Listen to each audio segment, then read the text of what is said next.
Welcome to my channel, Crafty Ways by Swarna. So I'm a paper crafter. I started my crafting journey with paper quilling, gift boxes, mini albums, scrapbooking, and pop-up cards, and many other personalized gift options. So in this video, I just want to share with you if the basic techniques or basic experiences which I had gone through while creating, while learning myself how I created that gift boxes. So many of them have asked me like how I get the perfect cut for the gift box. So I just want to share with you all that. So let's get started.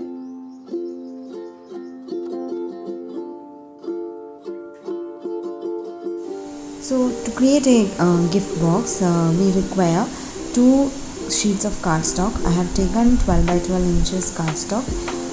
So I will show you what I am going to put inside that gift box.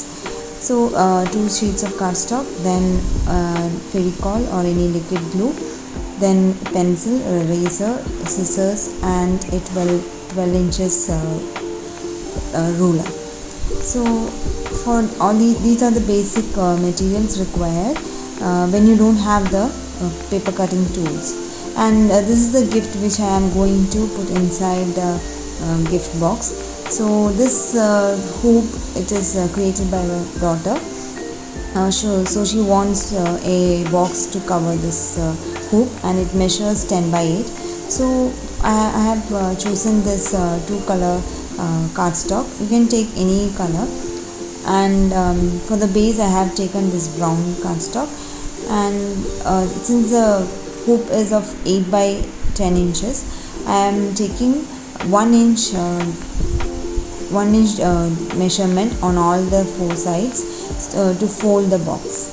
So using the ruler and the pencil, I am going to mark 1 inch on all the four sides.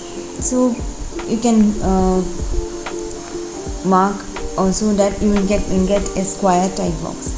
So one thing I want to tell you that this ruler is Tim Holtz ruler. So it has inches marked on all 1 by 8 distance. So I will explain to you at the end how the ruler looks, so in detail. And so what I am doing is, it is easy for me to get that 1 inch from this ruler. So I just have, there's a line marked in there, so I can easily mark the 1 inch on all the four sides. So I'm just keeping and seeing whether the gift fits well inside the box. So next step is to fold the cardstock. So here you can see the marks which I have given on all the four sides. So at the edge you will get an L shape that the two lines, horizontal and the vertical lines, get intersect. I can show you once more, like I will mark it with in depth and darken that space. You can see here there is an L marked. So that portion you are going to cut. You are going to create a slit, basically a slit to fold the paper towards the center, so that it will fold and it will create a depth. So that will eventually happen to be the height of the box. So you have to do this process same on all the four sides, but make sure you have to cut the slit on the opposite sides. Then it's up to us, but if you do the same which I am showing here, it will be easy for us to fold the box layer. So I am repeating on all the four sides to give a slit, and you can easily fold the box. So now it's done. So you can see how I have cut the four corners of the paper. So now next step is to fold the paper. So here we don't have any tools, so you are using the ruler and the scissors edge to fold the paper. So using the scissors, that we have already marked 1 inch on all the 4 sides. So you have that marking there. You just have to crease the paper with the help of the scissors sharp edge. So but make sure you don't tear up the paper. You have to be very careful with that. So you can fold the paper using the scissors edges, and you can see how easily I have folded the paper using the scissors. So this was the method I was doing at first when I was experimenting gift box making. So I had no other tools with me, no other paper crafting tools with me. I just had this ruler, and that was a normal ruler which we find in our stationery book stationery shops with the centimeter and inches marked. So I used that, and using a scissor I used to fold the boxes, and I didn't have the proper measurements for the lid and the box. So I keep on trying until I got that perfect measurement, or you should say correct measurement. So here I am got all the folds, and now I have to crease and I have to fold the paper. So I am doing that right now. And to say about the paper, this paper is of 250 GSM. The thickness also depends on the on gift box making. So you have to choose the paper accordingly. A minimum 250 GSM is good for gift box making. So you have to choose the paper accordingly, and and for small boxes you can choose cardstock paper, and if you are going for bigger size boxes, you can create boxes with chipboard pieces also. And do let me know if you want to know how to create boxes using chipboard pieces. So I can definitely share a video on or a tutorial on how to create box using chipboard. Do let me know in the comments, guys. So here, after folding all the sides, now it's time to stick all the flaps together. So I am using normal Fevicol glue here.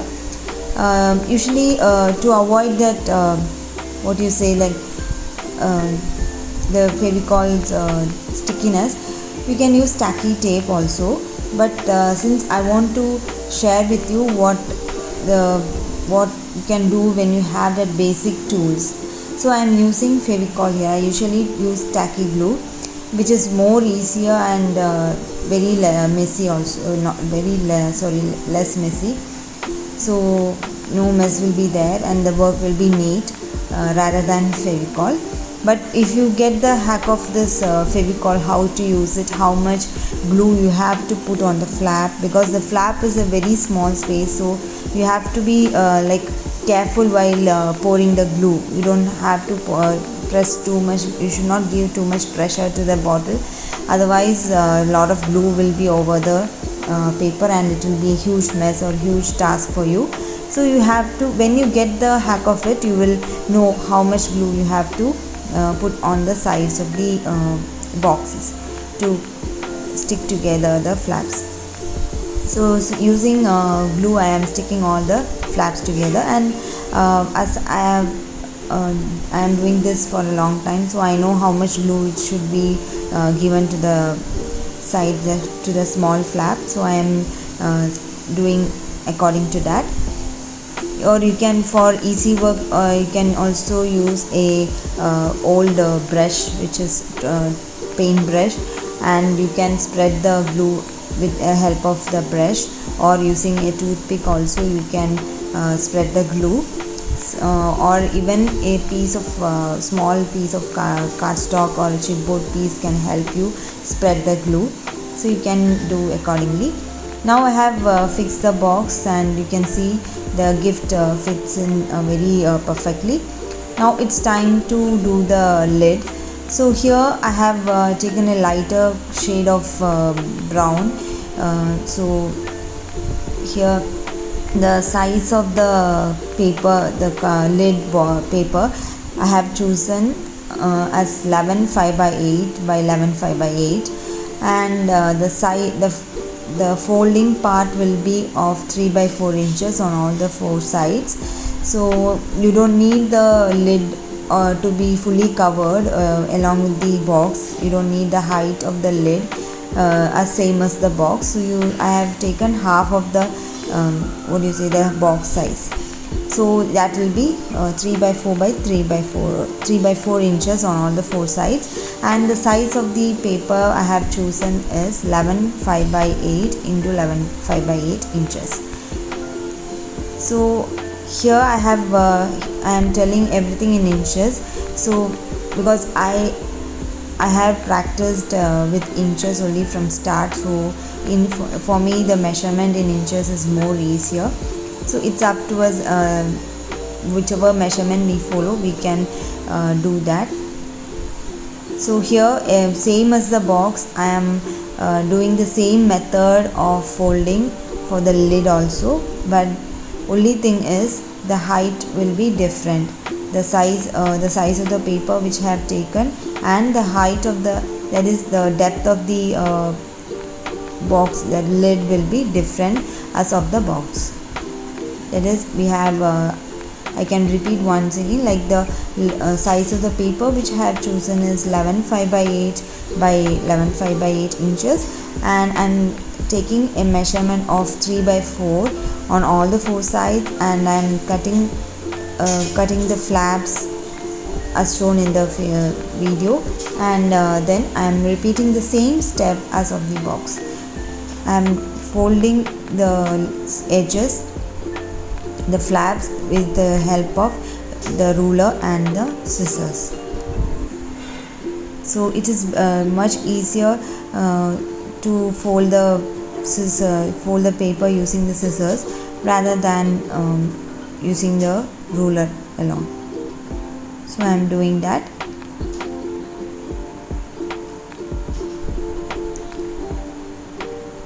It's get easily folded when you press with the scissors back, so you will get a good crease for the flap.